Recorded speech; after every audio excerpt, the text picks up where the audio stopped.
topic today is how to write good sales prospecting emails. Some would refer to what we're going to talk about today as cold emails. If I were to poll the audience or ask you guys, what is the goal for your cold email? I would say that the number one response would be to get the prospect to reply to the email. You know, if you're designing this email and crafting this email, essentially what you want to happen is for the prospect to reply to that. And I think that's a safe assumption for me to make about you all, because I talk to a lot of clients. A lot of the concerns I get from clients when it comes to cold emails is I create these emails, I send these emails, and nobody responds. And I also hear that a lot with voicemail messages. I leave voicemail messages and nobody responds. And what I want you to do is I want us to scratch that as the goal. The goal is not to get a response. And I'll explain to you here in a minute why that's not a realistic goal, or it's a difficult thing to make happen. And I'll discuss that here in a minute. Just because your prospect doesn't reply doesn't mean that your email wasn't good, that your message wasn't good, that they're not a good prospect. It means nothing, and we'll talk about that. But it's also that it's difficult to know exactly what to do to get that prospect to reply. But what is not as difficult is that we can make some very small changes and immediately have a big impact on preventing what I would call the instant delete. So the instant delete is when your prospect gets your cold email and they delete it immediately, with, let's say, without reading or barely looking at it. And the thing is that if we can decrease that to where prospects at least look at your email, scan it a little bit, hesitate a little bit, if we can take them from instantly deleting your message to looking at it and reading it, that's going to be a big improvement.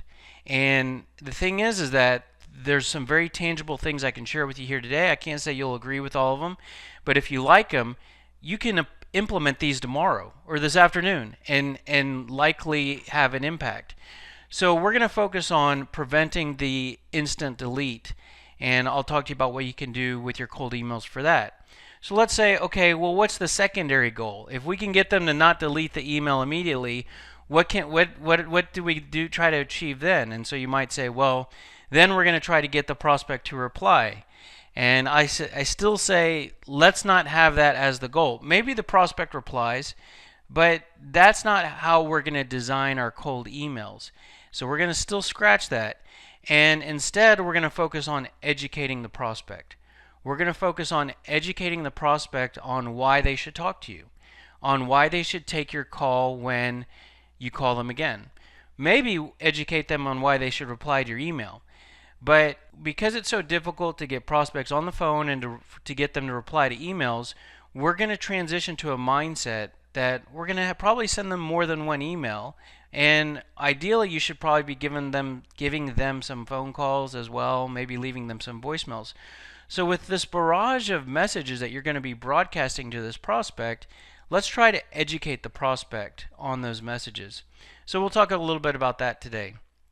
With those being our goals, those will drive how we design our cold emails. And like I said, those are things that we can control. Those are things that we can do things differently than how you might be doing them today. And I can confidently say what I'll show you today could be different from how you're doing things today, because I get cold emails every day. And I never receive emails that do what I'm going to show you here today. So I'm confident that you should see 2 or 3 things that you can take with you if you like them. So that being said, the first step I want to take you through is taking a step back and trying to understand the prospect that's going to be receiving the message that you send.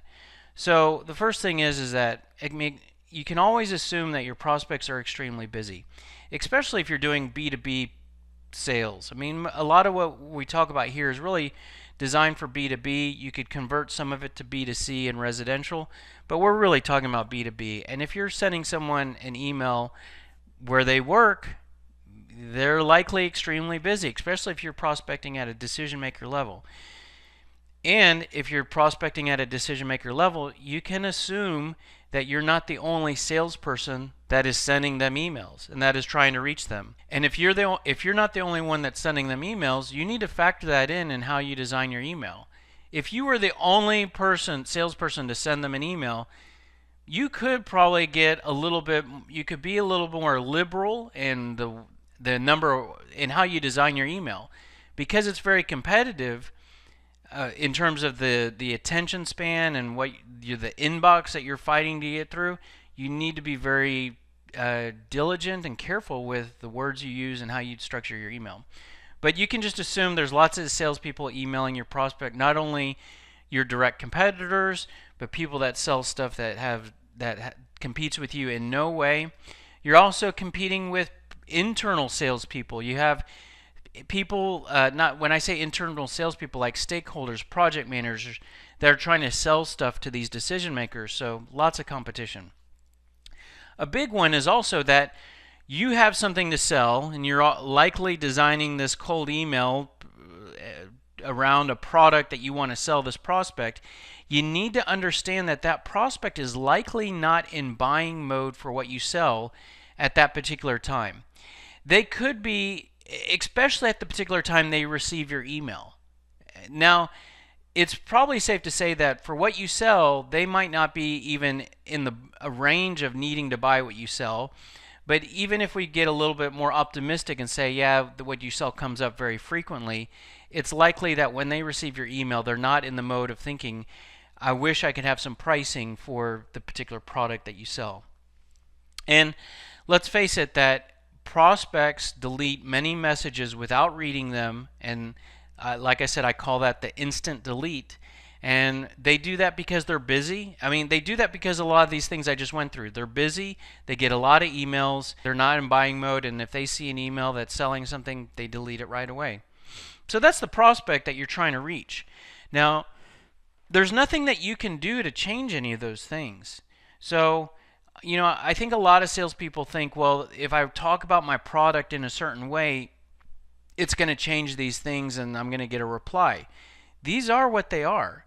So the first step that you can take to having success is embracing this and thinking about how you can mitigate these challenges in this environment to get your message across. And I'm going to show you some tips that address. So let's just pause right here. If you agree with these assumptions, and if you agree with these challenges, then if we can structure our email to deal with, and our strategy to deal with each of these one by one, then could we agree that that will position us for more success than if we just don't concern ourselves with these? In other words, if we're going to try to make improvements, if our improvements address checkbox each of these points, then that should take us forward. Well, that's what I'm going to show you here today. So I guess the first thing is if you don't agree with these assumptions, then what I'll show you here today won't really probably fit with what you want or what you like. If you agree with these, I'm going to give you some tips, and then I'll show you how to deal with these, and then I'll show you some email examples that don't conform to these tips, and then I'll show you some emails that I've created that do, and you can take from those whatever you want. So tip number one is use brevity. So I don't know how many emails I get that are just very long, wordy paragraphs. And what you got to think about, remember the person you're reaching is extremely busy. So regardless of what those paragraphs say, I mean, they could, in the middle of the paragraph, it could say, our product's completely free for the first year. Your prospect might not even see that just because it's this big wordy email and they're extremely busy. So you want to use brevity in terms of the number of the word, just at the most basic level, the word count. Every word you should look at like you're packing a bag for a 2-week trip. Do I really need this extra pair of shoes because I'm going to be carrying it around? You need to have that scrutiny when you look at your emails. Another way to look at it is reflect back to maybe when you were in school and your teacher gave you a reading assignment. And I don't know about you, but sometimes I would look at how many pages it was, whether it was a book to read or an article to read or whatever. You look at how long it is, and that is going to determine how much energy you have to put in, and you can get frustrated when you see how long the reading assignment is. Use that kind of metaphor, analogy with composing your emails, because the worst thing you can do is have a good email and a good message that just gets deleted because it's too long. So use brevity. This can help with your prospects being extremely busy and then instant deleting your message. Tip number 2, and this is a big one. I keep going back to this because think about, and it's to avoid sounding like a salesperson that's trying to sell something. So again, put yourself in your prospect's mind, which is, I'm working and a lot of salespeople are trying to sell to me and are bugging me, right? So the last thing you want to do is sound like an additional salesperson. And it's so easy in a cold email to sound like a salesperson trying to sell something, because that's what you are. And I'm not saying that you have to be dishonest and you have to be manipulative, and I'll demonstrate that here today. But if you're just completely transparent with, this is the company I work for and this is the product I want to sell you, you can get deleted pretty quickly, especially if that prospect's not in buying mode. So I want you to sound more like a consultant and a business person than a salesperson. And even if you do sound like a consultant and a business person, it's not that you're going to be received with open arms, but those are things that you can do to decrease that instant delete. Design your email message so that you give off more of a one-on-one impression. So it's very easy to receive an email that looks like it was sent to a million people at once or thousands of people at once or whatever. And an example I want to give you is, think about checking your mailbox at home. And you likely have a lot of different pieces of mail. There's a visual example of that here. And think about how quick you are to tear up some pieces of mail and just throw it in the trash without even worrying about it. And one of the things that will tell you that you can do that, because you don't want to sit there and open up every piece of mail and read every piece of mail that you get, because I'm sure you get a lot, just like I do. And we're talking about physical mail. And so what you look for is you look for items that are just mass mailed. And you know that you look for promotional or advertisements and you tear those up. So you can tear that stuff up really quickly, and you can think of that as like an instant delete.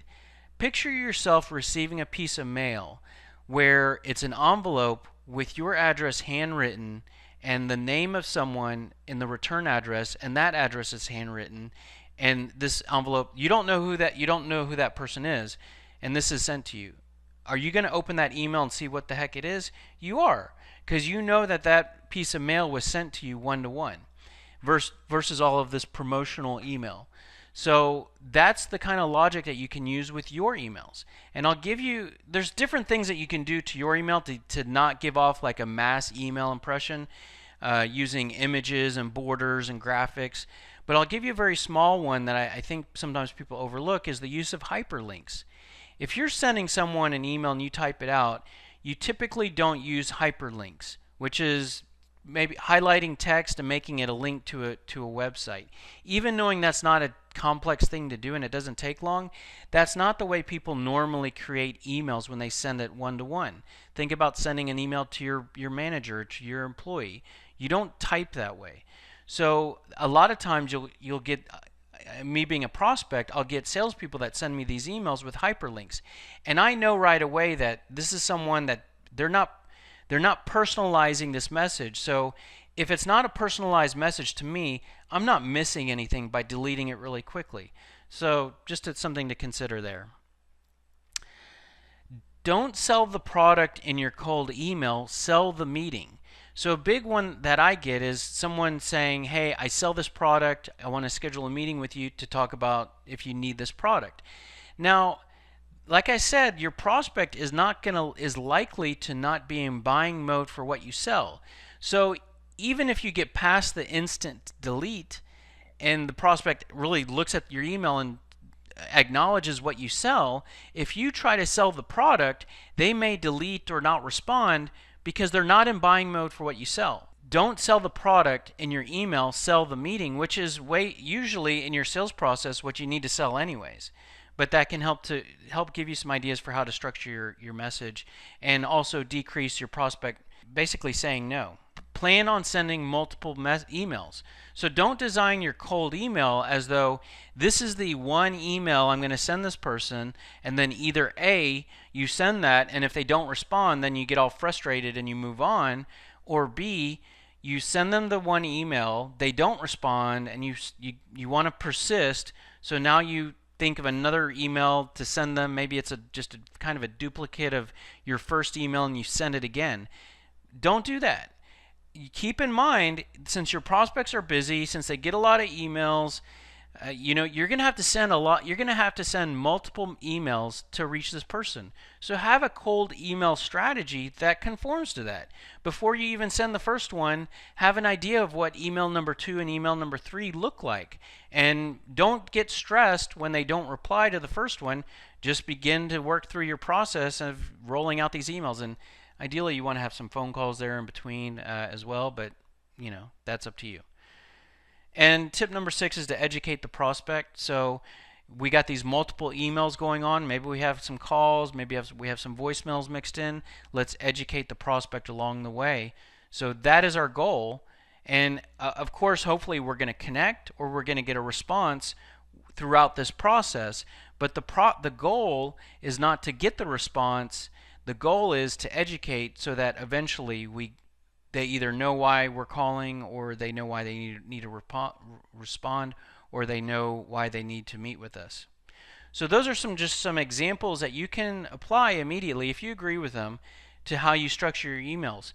So now that I've shown you some of my ideas of what you can do, I'll show you some examples of applying those concepts. But before I do that, let me show you some examples of emails that don't incorporate those ideas. So these are some exact emails. Some of these I got through LinkedIn. I get a lot of cold emails through LinkedIn. We'll talk about what we're talking about here today. Actually, you can apply to your LinkedIn prospecting. I'll show you a LinkedIn template here later. Anyway, so here's a message I got. Hey, thanks for connecting. A lot of new things going on with my company, and I'd like to share them with you in the near future. We help businesses to acquire financial freedom in their business through coaching. Okay, so what this person is doing is they're sounding like a salesperson. They want to talk to me about their company, and they want to talk to me about their product. So I don't feel like being sold to, so it's starting to feel bad, and I'm not going to respond. Hi, Michael. Company X specializes in accounting financial services. We have experienced CPAs, staff to handle your bookkeeping and financial tax needs. We offer blah, blah, blah. So again, this person is selling the product and sounding like a salesperson. And so, like I said, my company uses a CPA. We might change CPAs from time to time. At the time that I receive this message, it's very likely I might not be looking for a CPA. But you know what? That's not a reason for me not to talk to this person. There's a difference between being in a place where you might talk about why I might change a CPA versus talking to me about changing a CPA. So there's a difference there between having a meeting and having a conversation and then contacting me to see if I need the service right now.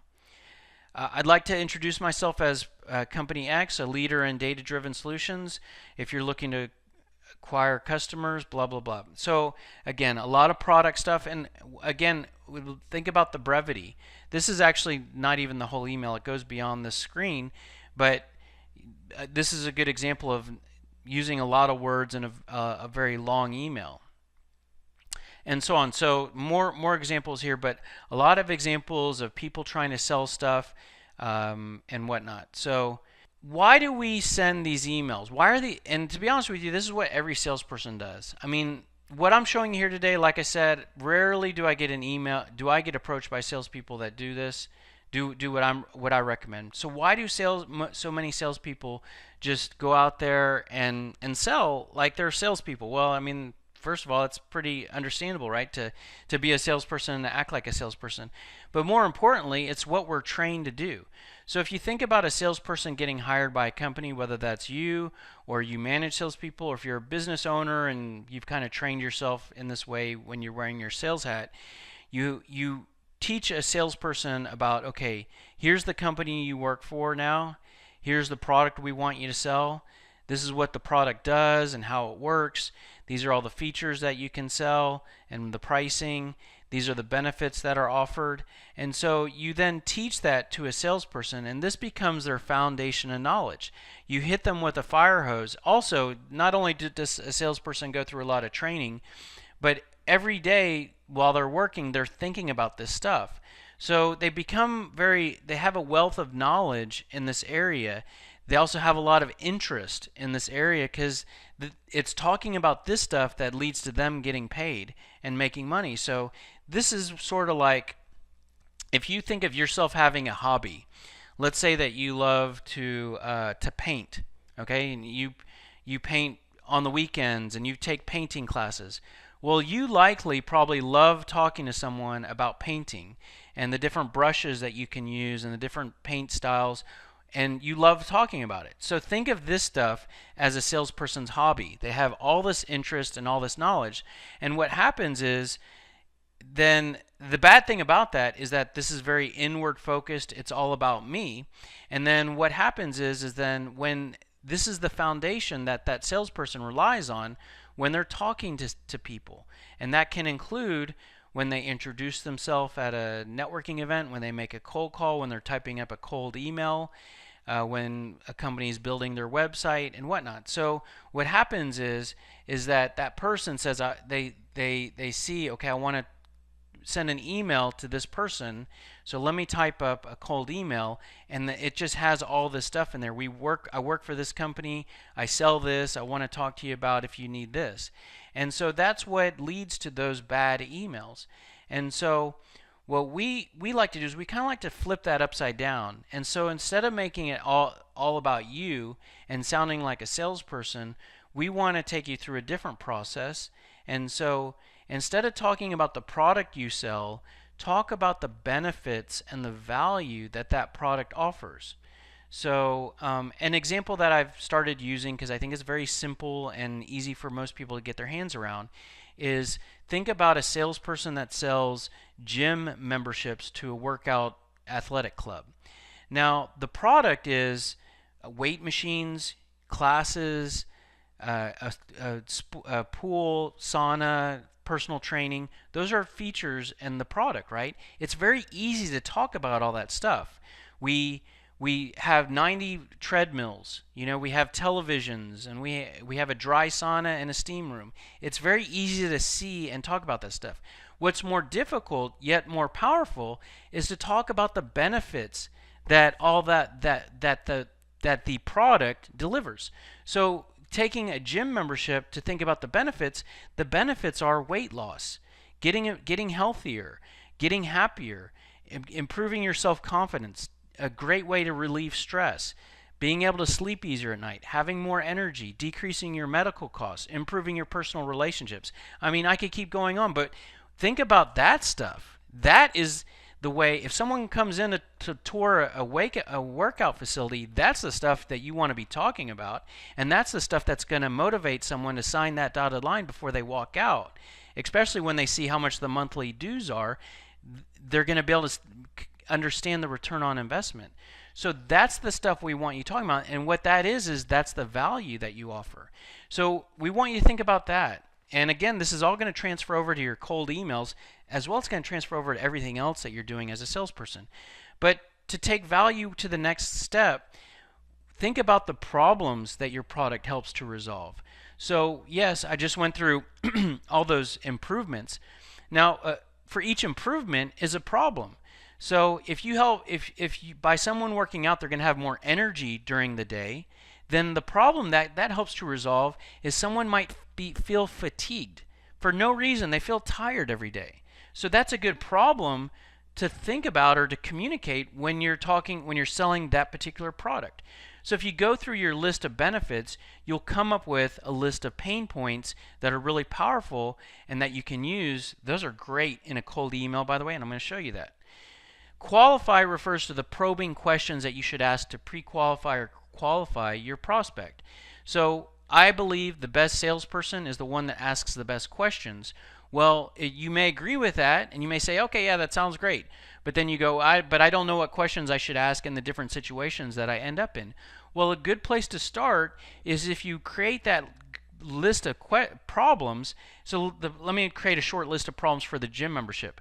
Feel fatigued, don't have any energy, getting sick all the time, overweight, don't have self-confidence, not in a relationship and want to be. Those are problems, and those are problems that are connected to the benefits that the product can fix. So the good questions to ask are, how's your energy level during the day? Now, a very direct question for that product might be, do you currently work out? But digging deep into that prospect's feelings and emotions and mindset, how's your energy level during the day? How often do you get sick? Are you how important is it for you to get healthier, to lose weight? So those are questions. Those could also be used in your emails. Now, building interest is talking about your product. But I believe that you can talk about your product in a more powerful way than just saying we have 90 treadmills, we have 2 pools, and we have 15 classes. You can talk about your product in a way to where you talk about return on investment. You can use our equipment and break even by decreasing your medical bills later, within a year or whatever. Talk about return on investment. Talk about how your product differs. We have personal training.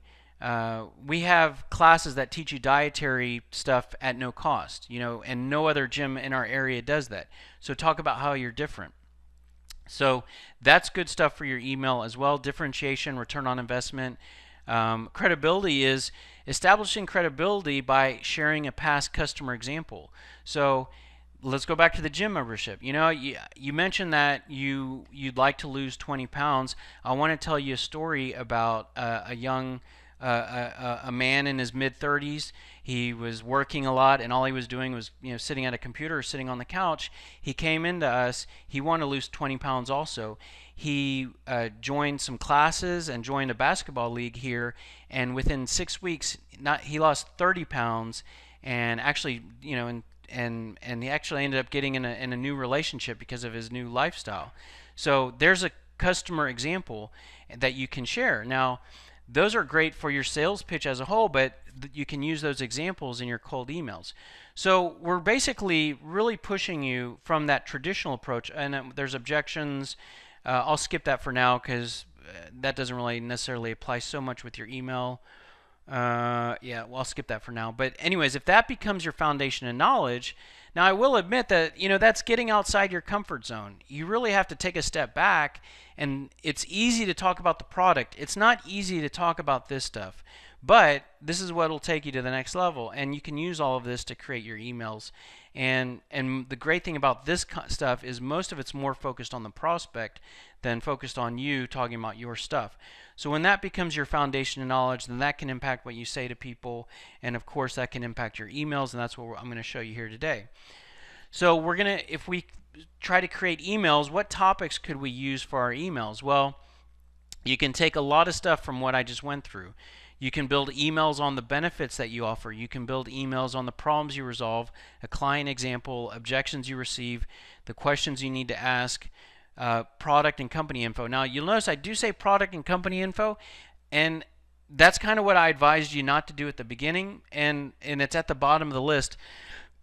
In my approach, there is a time to send an email about your product, and I just say send it at the end of after sending all these other messages. So if you're using a multi-email, cold email approach, one of your last emails could be bringing it to your product. A lot of people often say, well, what about the subject line? You have to have a good subject line. I don't have any magic recipe for subject lines. I would apply like some of the tips that I gave you, and I think that you can easily see subject lines that are salespeople trying to sell stuff. So I try to create subject lines that are just kind of a statement, or if there's not like a bunch of exclamation points or capital letters, or it's just a very real sort of statement. I'll show you some examples, but if you're going to send an email that talks about the benefits you have to offer, then one of your benefits could be the subject line. So if one of the benefits that you offer is helping to transition to a healthier lifestyle, going back to the gym, that could be your subject line, helping to transition to a healthier lifestyle. So you could do the same thing with pain points, use a pain point as a subject line. That's a really great way to go. If you have a really powerful pain point, that can really, and if your prospect, if the people that you sell to will have that pain point, then that's going to be a really great subject line, and so on. So now let's take a look at some email examples. So I pulled some emails out of SalesScripter. I'll talk about SalesScripter a little bit at the end of this because SalesScripter can help you with kind of going through that discovery process that I just explained to you.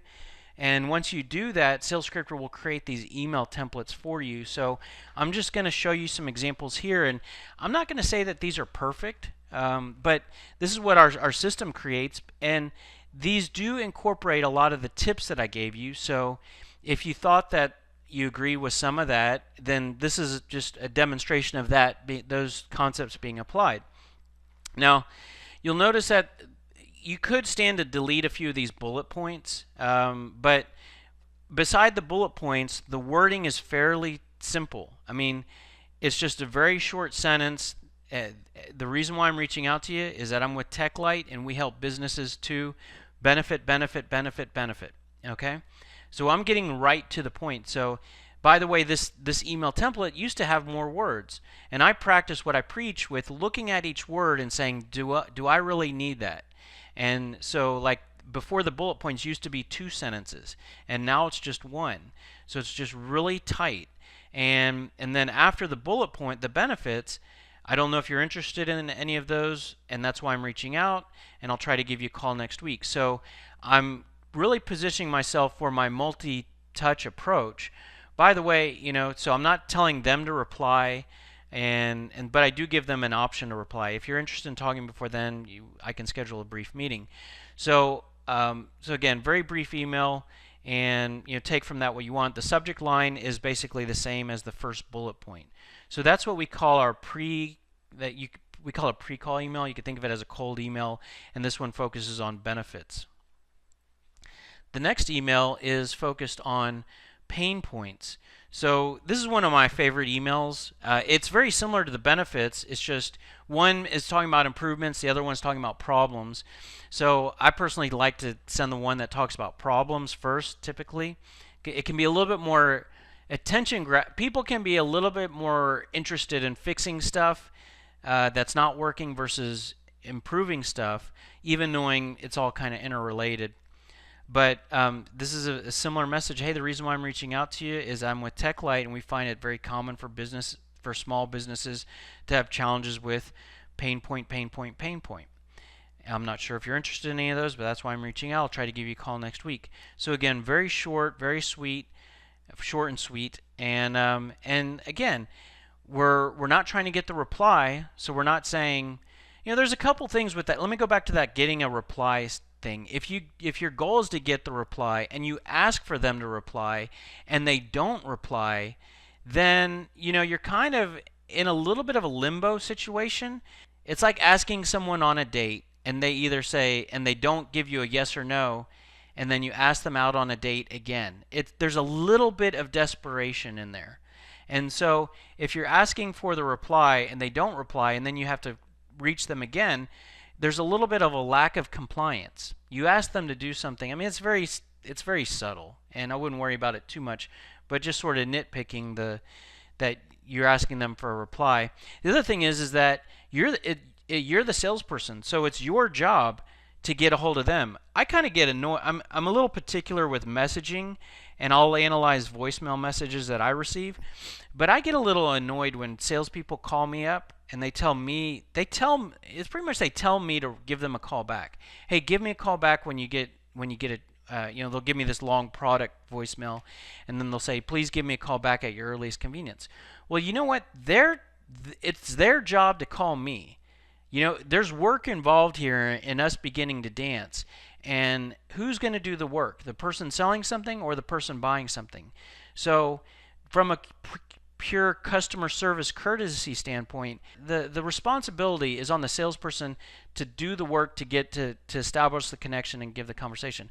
I mean, I'll still leave my phone number in voicemail messages and in emails, so that if they're so inclined to call me back or to reply to my email, they have that ability. But I tell them I'm going to call you. And all the other thing is, so that allows you to keep control. It allows you to not put the responsibility on them to call you back. So you're it's a higher level of customer service. And another thing that it does is it tells them that they're going to keep hearing from you until they respond. I won't be afraid to say, "Oh, I'll give you a call next week," and then I call them next week. I'll give you a call next week. I'll give them a call next week. So I let them know that I'm not giving up, and it's not in a rude way. It's just that I'm going to keep calling you, and that's my job. And it's their job then, if they're getting annoyed, and they know that there's no reason for you to call them, then they can reply to one of your many emails very easily and say, "Hey, we're not a good fit." Let me show you another email template. This is what we call a name drop template. So I shared with you an example when we were building out sort of a messaging sort of architecture, and that you could definitely use that example as a cold email. So hey, the reason why I'm reaching out to you is I'm with TechLight, and we worked with Steelsmith and provided them with a website update and refresh. This helped them to not only increase website traffic, but also improve their conversion rates and number of leads that they were able to get through their website. I don't know if we can help you in the same way, but that's why I'm reaching out to you. I'm going to try to give you a call next week. So what a great, if I do say so myself, a great message there. It's very consultative selling. It's not focusing on selling the product right now. There's just a lot of things I like about that. So, and you can use that same blurb in your voicemail. I mentioned talking about LinkedIn earlier. I get a lot of LinkedIn cold emails. A lot of times people will connect with me, and then right after I accept their connection, they send me their cold email through LinkedIn. I did a webinar on how to prospect on LinkedIn. I personally don't like connecting with someone and then trying to sell to them. But if you were to connect with them, here's one way to do that in not so sleazy of a sales way.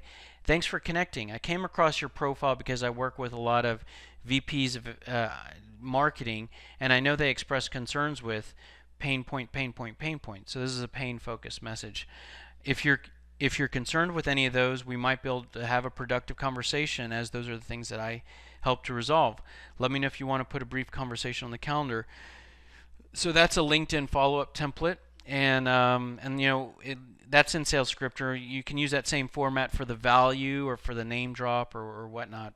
If you notice throughout this conversation about cold email, I've been mentioning every once in a while voicemail. So I think you should follow up your cold email with with a phone call. Now your phone call can often lead to a voicemail because we know that it's difficult to get prospects to reply to emails and also to answer the phone. So at some point we're going to leave them a voicemail message. Now we actually, with that same methodology, you can create a voicemail message. So here's an example. Hello, Mary. This is Michael Halper with TechLight. Purpose of my call is that we know that businesses like yours have challenges with the website's not producing leads. It can be difficult to communicate effectively through a website. There's a need for more traffic. I don't know if you're concerned about any of those, but that's why I was calling with you, and I had a question or two. I'm going to try you again next week. If you want to reach me in the meantime, blah, blah, blah. So there's a voicemail message. Now, I would say if you agree with this type of messaging, if you agree with the message of the email, the nice thing here is that your voicemail reinforces that. It's aligned with that. And then what you can do is you can follow up your voicemail with an email saying, hey, as I mentioned in a voicemail I left you, I'm with TechLight, and we know it's very common with businesses like yours to have these challenges. So you're really reinforcing those messages.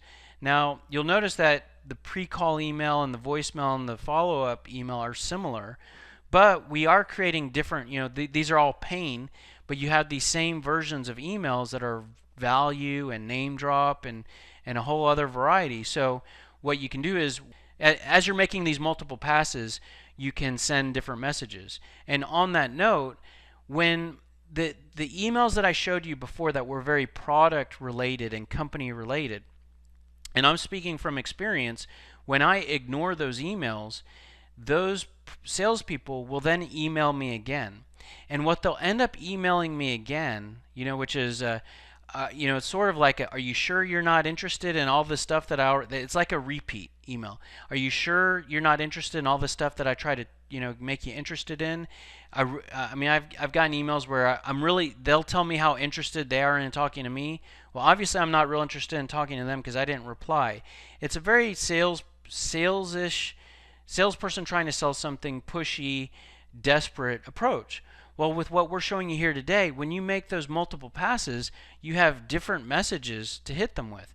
So you're not hitting them with the same message. And then I also mentioned one of our goals was to educate the prospect. So you're starting to educate the prospect across all these different approaches. And so everything I'm showing you here today you can do on your own without our system. But one thing that you can do if you create these messages that we've suggested that you do is you can create what we call an email thread, which are multiple emails sort of stitched together to go out over a period of time.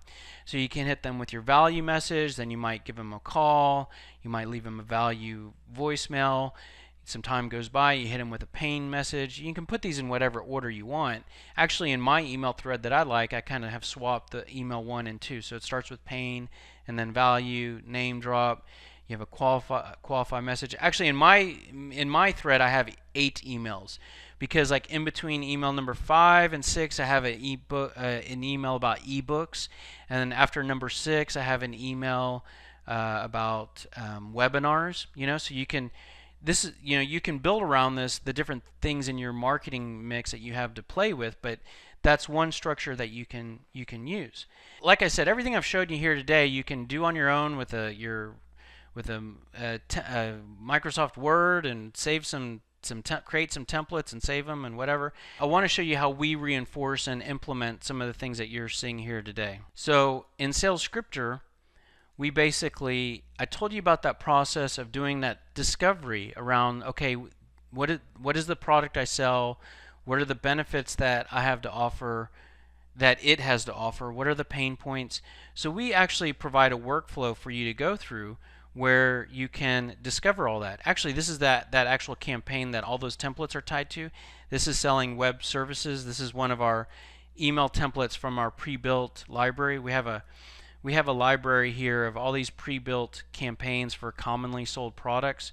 So there's one for web design, because there's a lot of companies out there that sell web design or financial advisory services, server application hosting. But that's the one that I have in all those slides. But once you sort of map out the product you sell, the software takes you through figuring out the benefits that you have to offer and the pain points that you have to fix and questions you should ask. Once you've done all that, the software creates this sales playbook of documents. And since we're talking about cold emails here today, this is a folder here that creates all these email templates. These are all created in a matter of minutes once you basically create your campaign of what you're selling. So like these are those emails that I showed you in the slide. Now, one thing I want to point out, you can actually send these emails directly through Sales Scripter. So you can click send and send from here. A couple reasons why it's interesting why you might be interested in that is that we do notify you when people open and click on your emails, so you can see who's engaging with your emails. Another reason why you might want to send from here is that we create so many different email templates that this can just be your central place. Instead of downloading all these and saving them somewhere else, you can just send directly from here. And this whole list is multiplied and replicated each time you create a new campaign, so it can be a lot to download. But another main reason why you might want to send from here is here are those email threads that I was talking to you about. So like here is an email thread with 6 emails. So pain message, value message, name drop, qualify, and so on. So here's everything you need to have. You can download all this and send it through whatever email system you use. but you can send this directly through our system, and we will schedule out and automate those future emails. So, and you can edit these and save your edits and whatnot and make it your own. But that is just what I wanted to show you really with SalesScripter with regarding cold emails. Is we'll help you to build your sales pitch in this sales pitch builder, and then we're going to create all these cold email templates for you. One last thing that I want to show you that's I think it's fairly unique, and it's very related to cold emailing, is this tool that I created called Email Guesser. You may want to send a cold email to someone that you don't have their email address. And I don't know whether you realize this or not, but you can guess someone's email address fairly accurately in the B2B world. If you know their, let me just put in, if you know their first name, and you know their last name, and you know the company they work for, then you probably know their company website address. And so if you know that, then some combination of these pieces of information are going to be used to create their email address. And it's usually usually a very common combination, meaning first name dot last name, first name underscore last name. And so what I used to do when I was a salesperson, I would guess someone's email address and I'd send them a cold email. And then if it bounced back, I would know, bounced back undeliverable, I would know that I did not get their email address correctly. And then I would try another format. And so I did that for a little while. I mean, it works, but it's a bit cumbersome. Sometimes the bounce back is delayed. So you start working on something else, and then the bounce back comes. You go, oh, and I need to go back to that email and resend it. So it's a bit cumbersome, but it works. But then through the years, I realized that there were tools out there that would verify an email address without having to send one. And so what I did in SalesScripter is I created this tool that uses that software, and then it also uses an algorithm to run all the different combinations of email addresses. So this is my info, and you can see here these are the different combinations that are most common: first name, first initial, last name. And what it does is it checks all those and it validates which one is correct. So I do a lot of prospecting on LinkedIn, and we'll go to LinkedIn and look up like directors of inside sales, and we'll see a ton of people, but we don't have any of their email addresses. And what we used to do is we used to connect on LinkedIn to get their email address, but then a lot of times what happens then is there's two problems. One is, again, I don't like connecting and then trying to sell to someone, because you're like kind of saying, let's be friends. Oh, now let me sell to you. And I think it's a little rude. The other problem with that is that most people a lot of people put a personal email address on their LinkedIn.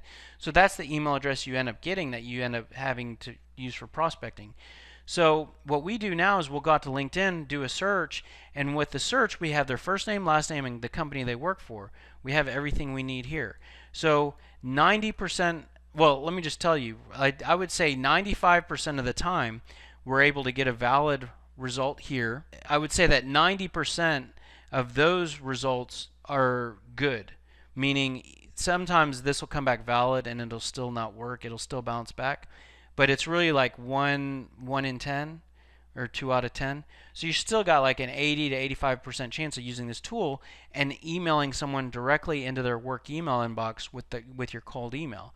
So let me just show you, like if this were me that I was going to prospect to, I can click create here, put in any other information, their title, the company, click save, and then go to this email.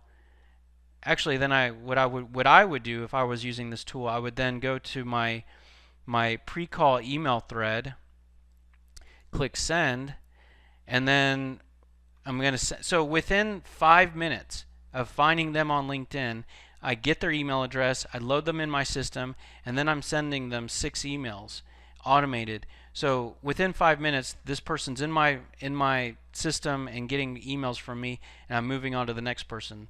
And then I might call this, and then I'm gonna maybe add some calls into this person. But from an cold email perspective, they're good. They're gonna get a bunch of stuff from me, and then I'm also gonna see when they're opening and who's engaging. The opening and engaging, one thing we do there is we associate quality points with who's opening and clicking on links in your email. So when you do make those follow-up calls, you can make good decisions as to who you're following up with. So you don't spend your valuable time calling the people that aren't even looking at your emails. You basically don't call the people that are instant deleting you. You call the people that are checking you out a little bit, but they're not replying to your email. Anyways, that sales scripter, just want to show you that. Sales scripter is part of our smart sales system. So just kind of put a bow around this, and then we'll take some questions. Well, basically what our smart sales system is, I mean, sales scripter is one piece of that, but our system basically, it's SMART stands for sales messaging and response tactics. Now, most of the sales training programs and systems out there, they don't teach you what to say. Either it's a sales training program and it's going to teach you a lot of tactics, but then when you still go to pick up your phone and someone answers your call or it's time to write the email, you learned a bunch of tactics, but you still don't know how to translate those into words. We're going to tell you exactly what to say. So we're real big on sales messaging and how to respond to certain situations, how to respond to objections and questions, and we're all about tactics. We make it crystal clear, do this and don't do that. Now, there's three pieces to this system. One is a sales methodology. So all the stuff I'm showing you here today about don't sound like a salesperson, be more like a consultant, use brevity. I mean, all that stuff is part of our sales methodology, and we talk about calls, emails, voicemails, all the different stuff. Now, this clip here, this image here, is taken from YouTube. You can access our full methodology for free on YouTube, and you can also access it for free in a number of ebooks that we provide, and you can also purchase one of my books on the cold calling equation on Amazon. One of the benefits to buying my book versus my ebooks is that you could get it in a soft copy and then actually have a book on your desk that you can highlight and dog ear, or if you have a team of salespeople and you want them to start doing some of this stuff, give each of them a book, and that could be a good step in terms of rolling out this methodology. We also provide this training in videos on our YouTube channel. Subscribe to our YouTube channel if you haven't. Through live sales training like this, or companies purchase this virtual live training, or we can do this in person. Now, a lot of that sales methodology is given away for free because our business model is for you to use our software. I mean, we don't make that a secret. Our software provides you with a sales pitch builder, library templates, CRM, email automation. I just showed you a bunch of that stuff. So the last piece of our system is professional services. So we provide consulting. So we'll help you to build your pitch. We'll help you to either set up our software for your business or for yourself and create your script. We will we'll help you to map out your sales processes, and we'll also work with you on a coaching basis or work with your salespeople on a coaching basis. So the whole logic here with our system is that we by creating clarity for what you should say and do, whether that's on the phone or in your emails, we're going to help you to be smart, right? And by asking good questions is one thing that we're really going to push you to do.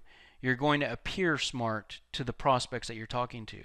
Think about it. You could know absolutely very little about the product that you're selling, but when you're asking your prospect these really good questions, like think about the gym salesperson that asks the person off the street, how do you feel about your level of self-confidence?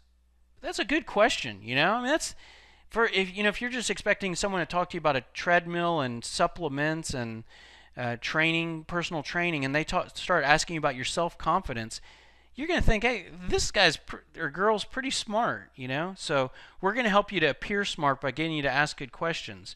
By appearing smart, you'll be able to make a better impression with the prospects that you talk to. By having more information, because you're asking your prospect good questions, because you're finding out about their goals and what they're having challenges with and their concerns. And by having more information, that will make you smart, and this will help you to make better decisions regarding what you do with your time and the prospects that you want to spend your valuable time with and pursue. And by making good decisions, basically by saying, this is the prospect that I should call, and this is the prospect I should walk away from, you'll be able to use your time wiser and get the most out of each day and each week. And by being smart, you'll position yourself to sell more, and your job will be easier and less stressful. And that's really what this system and what we can help you to do. We basically can help you to be smart.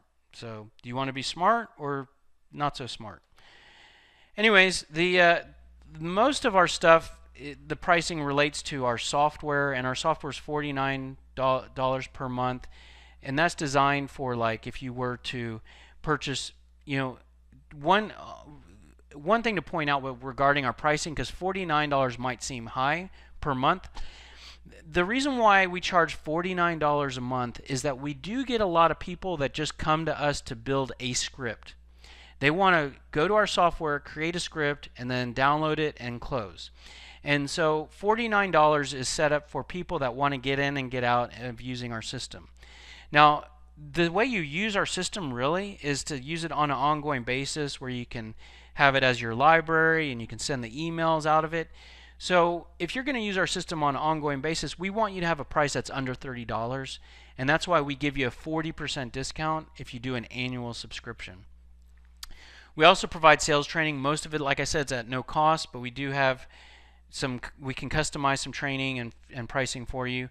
Now, one thing that's very important is we provide a scripter walkthrough service, which is a 2-hour engagement that I personally do. It's only $200, and basically, if you purchase our software, you're going to have to answer some questions and do some self-discovery around the benefits and the problems and the questions you should ask. And so it's designed to be self-service, and you go through that on your own. Now, I can go through that with you, and that's extremely productive because I'm the one who created all of this. And so I kind of know how the software works. I'm a good wordsmith. I'm an outsider to your business. You might say something and it might sound really marketing-ish or salesy or too technical. I can push back on you and help you to think about things in a different way. Those are extremely productive. And so it's $200, but I mean, we're basically building your sales pitch. And so for $249, you could basically get a full library of scripts, emails, and tools. And you could either download all those and close your account, or you could use it on an ongoing basis. Like I said, if you use it on an ongoing basis, you should look at our annual subscription. And we do have a 30-day satisfaction guarantee refund with the software. So if you want to check it out, we don't offer a trial because so many of our customers do just want to grab a script, and so it's really difficult to offer a trial when you can get so much value. I mean, if you go through and answer the questions, I mean, you can get a ton of stuff in 20 minutes. So it's really difficult for us to offer a trial for a day or 3 days or whatever, because you just get our customers were getting so much value, and they never have to sign up. And the way that we can afford to make the system better and be a real company is by getting you to sign up. So instead of a trial, we offer a 30-day satisfaction guarantee. Sign up and send us an email within 30 days if you want your money back.